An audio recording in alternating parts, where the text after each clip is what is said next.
pessoal, o intuito dessa aula aqui, teoria dos conjuntos, é dar um enfoque teórico sobre o que vem a ser conjuntos. O que nós vamos falar aqui, teoria dos conjuntos, é a nível superior, só para deixarmos em ciência, né? É claro que os tópicos são, querendo ou não, a nível médio, né? Mas o enfoque será sempre a nível superior. Tá? Então vamos lá. Teoria dos conjuntos. Vamos definir primeiro o que vem a ser um conjunto. Tá? Então, o que vem a ser um conjunto? Então, um conjunto é uma coleção de elementos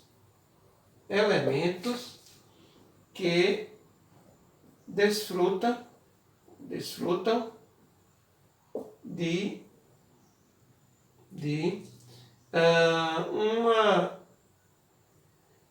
uma determinada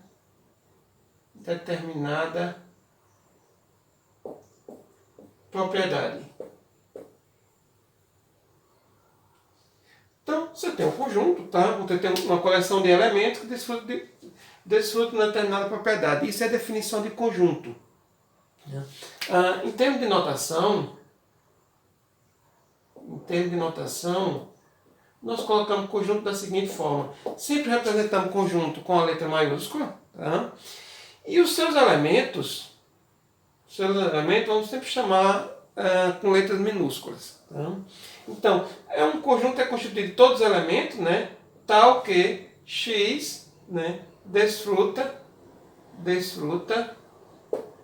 de uma propriedade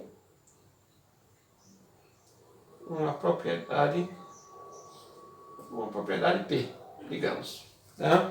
Então, essa é a definição formal do que vem a ser um conjunto. Tá? Eu digo o seguinte, se X está em A, então, nós vamos denotar, tá? X pertence ao conjunto A. Tá?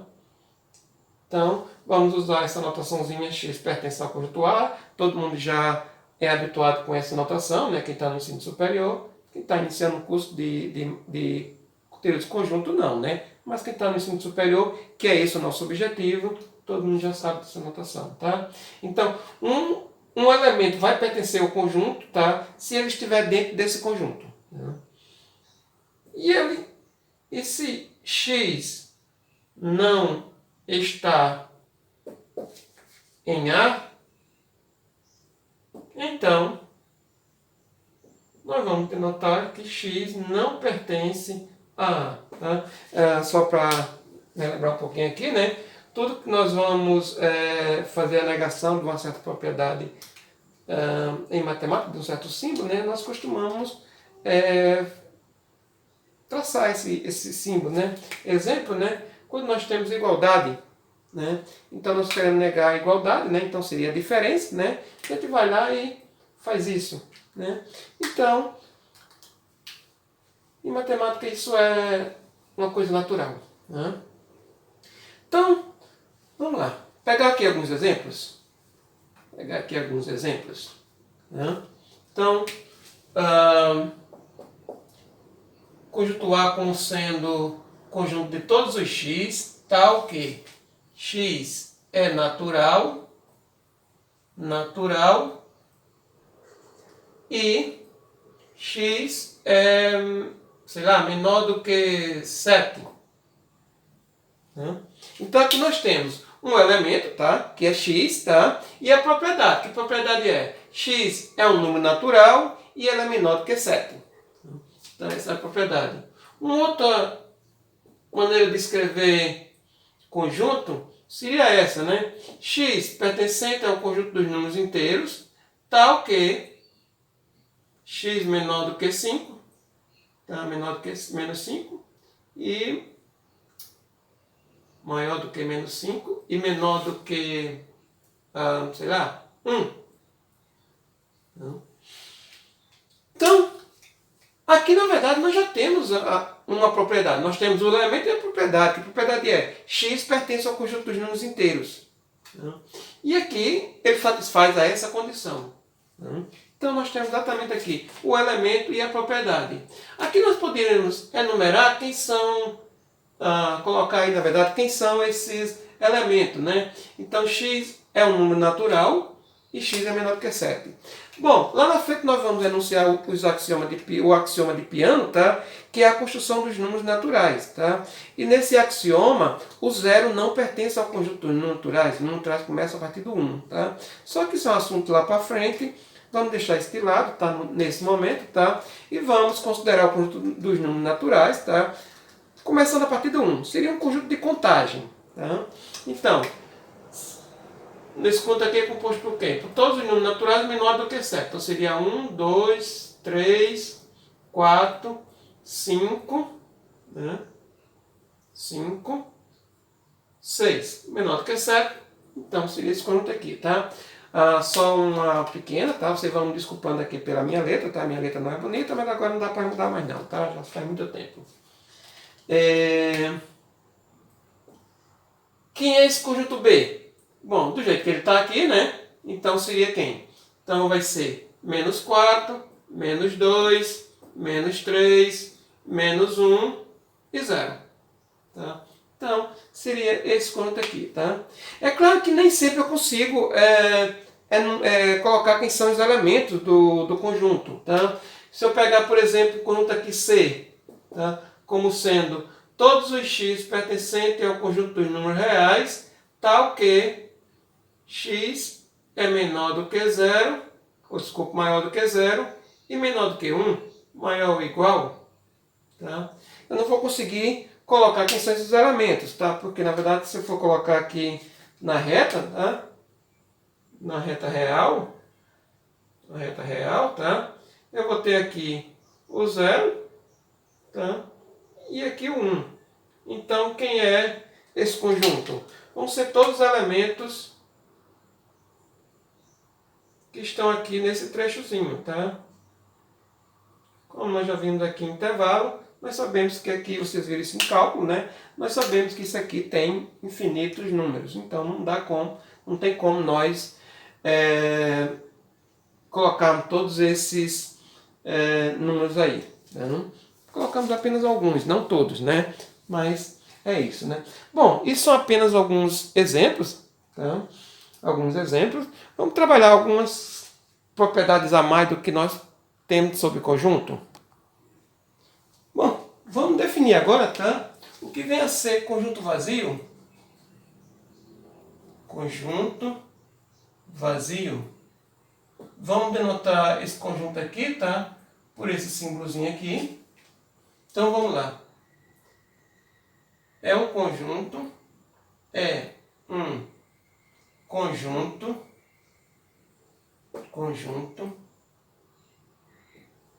na qual todo elemento dele, ou que está nele, né, não pertence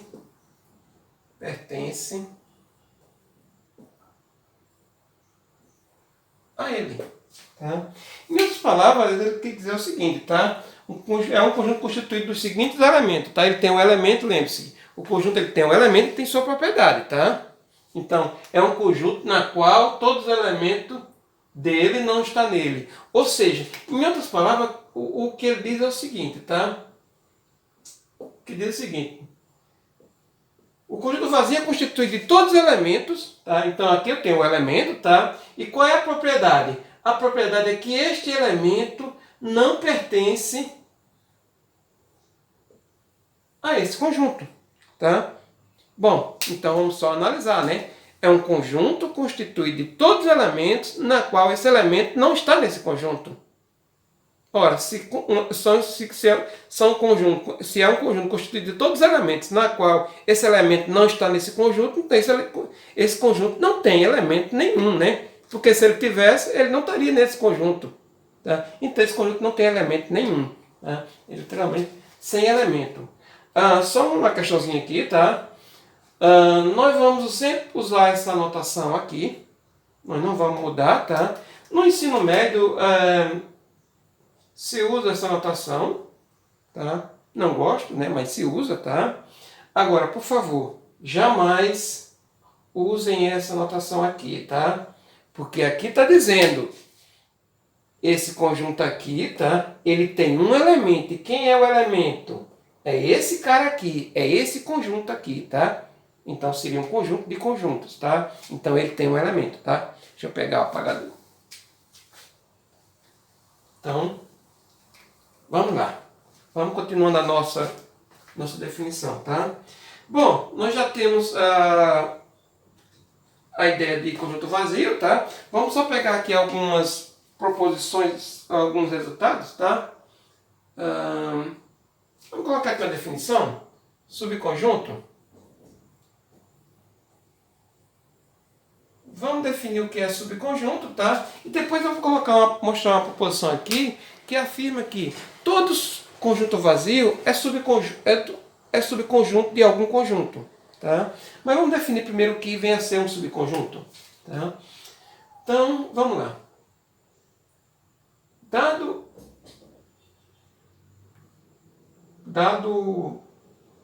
B um conjunto, dizemos que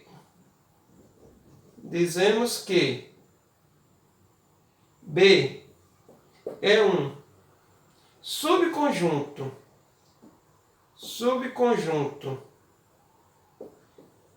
de A se todo e qualquer elemento de A for elemento de B. Tá? Então, em outras palavras, ele diz o seguinte: para qualquer elemento que eu pegar em A, tá certo? Para qualquer elemento que eu pegar em A, isso aqui vai implicar que este elemento necessariamente ele está em B. Tá? Qualquer elemento que eu pegar em A, necessariamente ele está em B. Tá? Então, a notação que nós usamos para subconjunto, tá? É a ideia de inclusão. Tá? Então eu digo que A, símbolozinho aqui está contido. Tá? Então, A está contido em B. Tá? Eu posso escrever isso aqui de outra maneira, tá? A ideia do símbolozinho é bem parecido com menor, maior, tá? Então, do mesmo jeito que eu posso escrever dessa forma, tá? Eu também posso escrever desta forma aqui, tá? Então, aqui eu digo que A está contido em B, tá? Aqui eu digo que B contém A, tá? Então, é apenas uma maneira de dizer, ou uma maneira de escrever, tá? Mas continua sendo as duas formas, tá? Quer dizer a mesma coisa, tá? Se eu digo que B contém A, é porque eu estou dizendo que A é um subconjunto de B, tá certo? Então, não muda nada. Tá? Vamos só pegar aqui uns exemplos básicos, só para a gente visualizar. Se eu pego A como sendo 1, 2, 3, e o B como sendo todos os x pertencentes aos inteiros, tal que x é maior do que menos 2 e menor ou igual a 5, tá? Então, esse conjunto A está contido em B, tá? O A está contido em B. O A está contido em B. Por quê?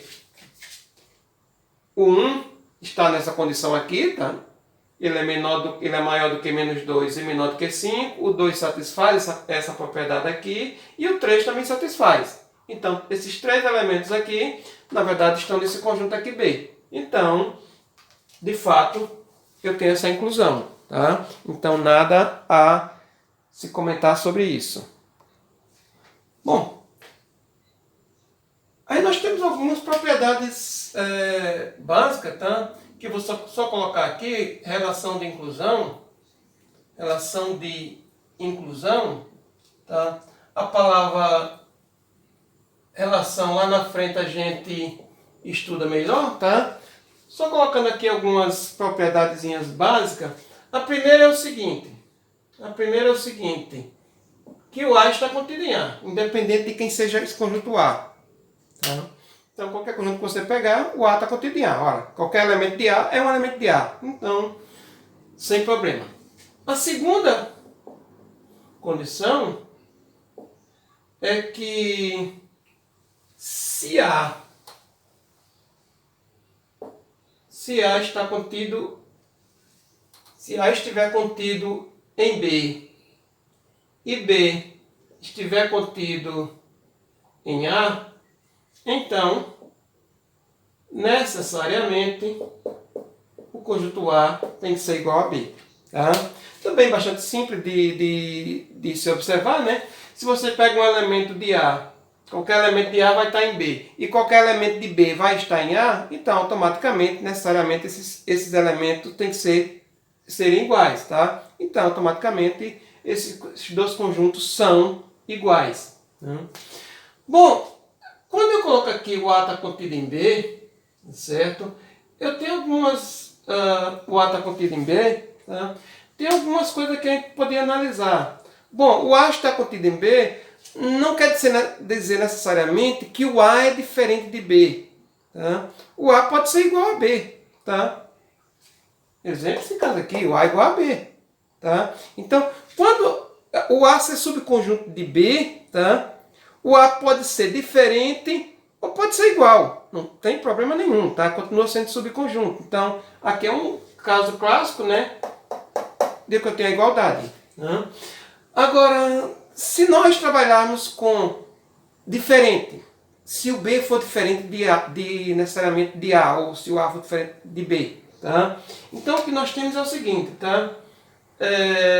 Tem outra propriedadezinha, aqui é a terceira, tá? Esse aqui nós chamamos de reflexiva, essa daqui é antissimétrica, tá? E tem outra transitiva que lá na frente a gente coloca, tá? Nesse momento eu vou deixar só essas duas relações. Posso até colocar a terceira aqui, tá?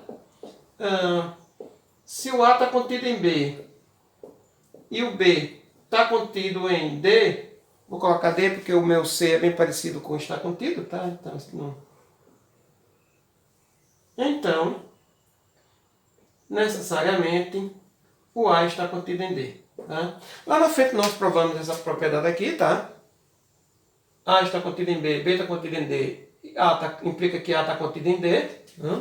Bom, essa daqui nós chamamos de reflexiva, essa daqui é antissimétrica e essa daqui de transitiva, tá? Nós vamos lá na frente estudar isso aqui um pouquinho mais detalhado, tá? Agora não, agora só vamos trabalhar só com conjunto. Relação apenas, lá na frente a gente trabalha. Bom, vamos lá. Eu vou colocar aqui a situação, tá? Uma situação que diga o seguinte. Se A for subconjunto de B, tá? A for um subconjunto de B e o A for diferente de B, então dizemos que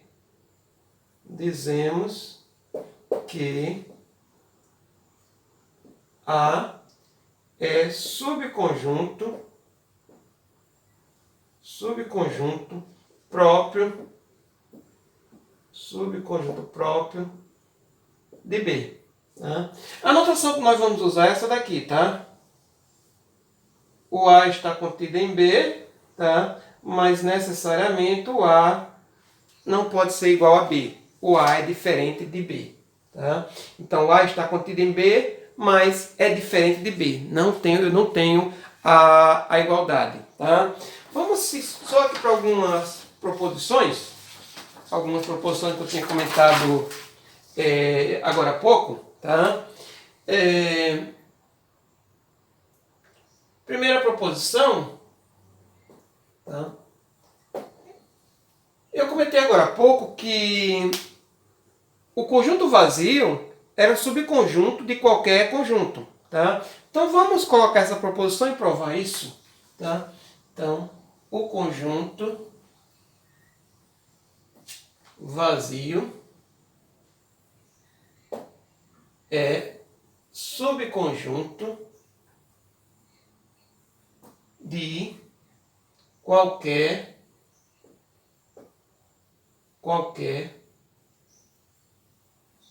conjunto. Tá? Então vamos demonstrar isso aqui. Tá? Conjunto vazio é subconjunto de qualquer conjunto. Tá? Como é que vai ser essa demonstração? Tá? Como é que vai se basear essa demonstração? Da seguinte forma, tá? Não tenho como mostrar em termos de elemento. Mostrar que um elemento do vazio está em qualquer conjunto. Não tenho como porque o vazio não tem um elemento. Tá? Então nós vamos fazer o seguinte. Vamos supor por absurdo que isso não é verdade. Tá? Ou seja, que o vazio não está contido em algum conjunto. Tá? Então essa prova será por contradição. Então vamos lá. Seja A um conjunto qualquer, e suponha, né, que o vazio não está contido em A. Tá? Então, não está contido em A. Bom, dizer que um conjunto não está contido no outro, tá, é dizer que tem um elemento nesse conjunto, tá, que não está no outro. Tá? Se eu digo que A não está contido em D, é dizer que existe um elemento em A que não pertence a D. Tá? Porque se todo elemento de A pertencer a D, então porque A é subconjunto de D. Tá? Mas se existir algum elemento em A que não está em D, então eu digo que A é subconjunto, não é subconjunto de D. Tá? Ou seja, A não está contido em D. Tá? Então, eu vou supor que o vazio não está contido no A. Tá? Então, por definição,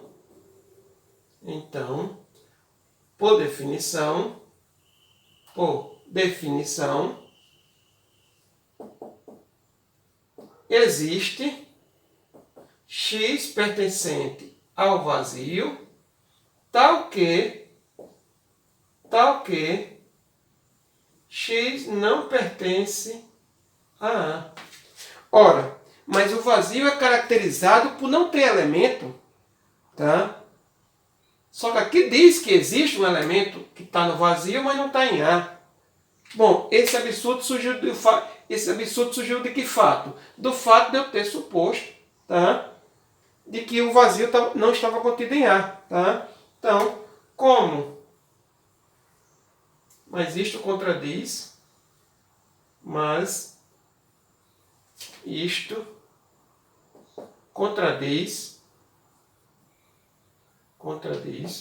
o fato do vazio não ter elemento. Logo, o vazio está contido em qualquer conjunto A. Tá? Então, demonstraçãozinha bem simples, né? Bem rápida, sem muito arrudeio, tá? Coisa bem simples mesmo, tá? Suposição, demonstração por contradição, sem muito arrudeio, tá? Coisa bem simples mesmo. Bom, uma outra proposição que nós podemos colocar aqui sobre a teoria do desconjunto, tá, é a seguinte. Suponhamos que A seja um conjunto com N elementos. Tá? Conjunto finito, tá? Que possui N elementos. Então, o número de subconjuntos de A, o número de subconjuntos desse conjunto A é 2 elevado a N. Tá? Então, a quantidade de subconjunto que esse conjunto A vai ter vai ser 2 elevado a N. Então, vamos lá. A demonstração é bem simples e rápida, tá? Se A tem tem N elementos, tá? Eu vou supor que o A seja esse conjunto aqui, x1, x2, até um certo xn. Tá? Então tem N elementos. 1, 2, tem N elementos. Tá? Então seja B um subconjunto de A. Então, bom, se B é um subconjunto de A, tá? Então eu tenho o seguinte, com relação a esse elemento x1, tá? Ou esse x1 está em B, ou ele não está em B, tá? Já que B é um subconjunto de A, então qualquer elemento de B está em A, tá? Então esse x1 ou ele está em B, ou ele não está em B, tá? Esse x2 também, ou ele está em B, ou ele não está em B, tá? E assim por diante, tá? Então temos duas possibilidades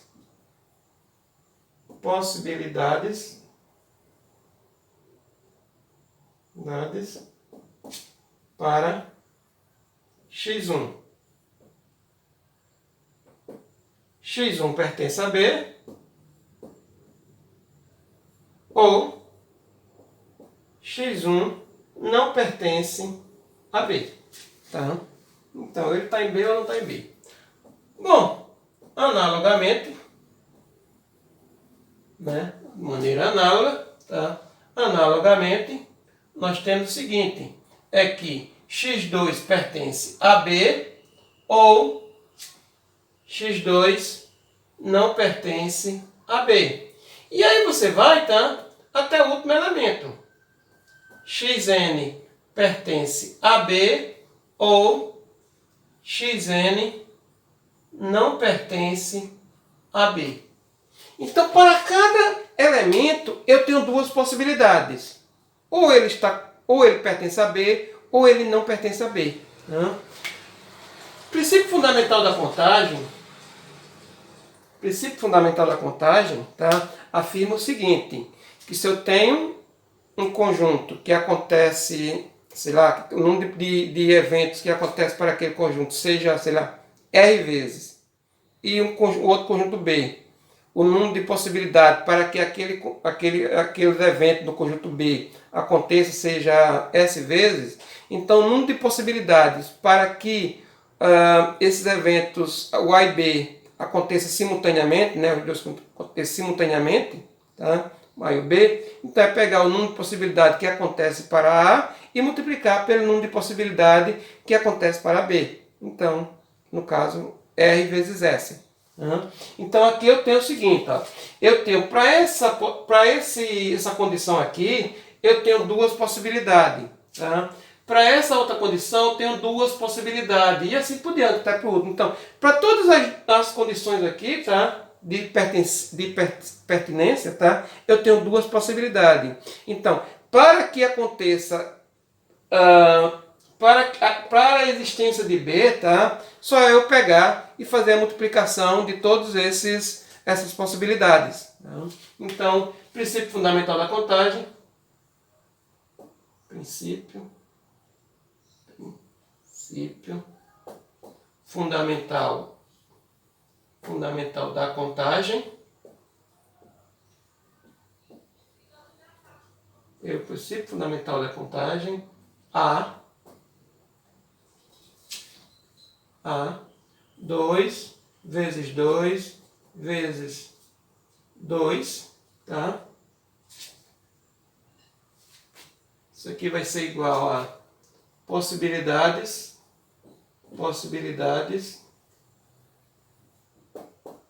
para ocorrer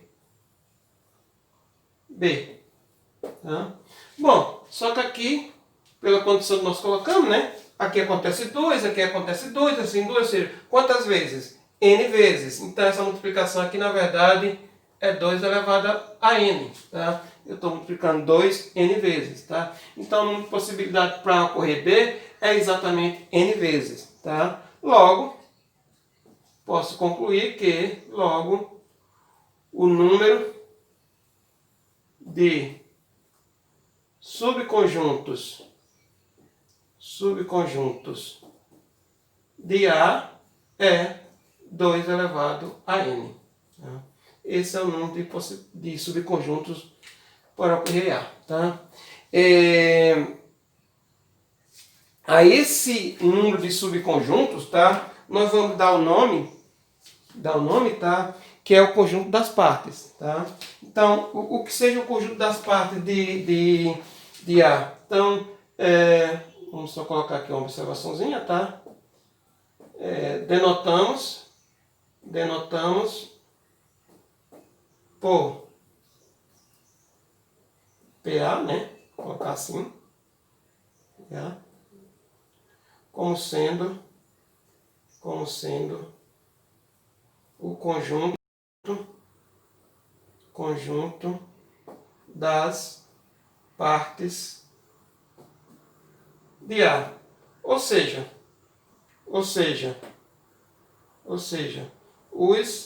subconjuntos de A.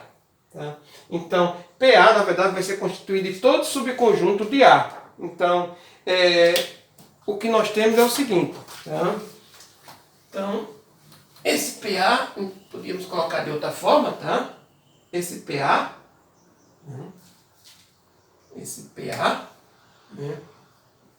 PA vai ser constituído de todos os elementos B, tá? Tal que D seja um subconjunto de A. Então, o B é qualquer subconjunto de A. Tá? Bom, era isso que nós tínhamos para falar inicialmente, nesse primeiro momento. Tá? Próxima semana, ou próxima aula, tá? Vamos dizer assim, nós falaremos sobre relação de inclusão, tá? E por aí por diante, tá? Interseção, as operações que existem em conjunto, tá? Então, bons estudos, boa aula, tá? E até breve.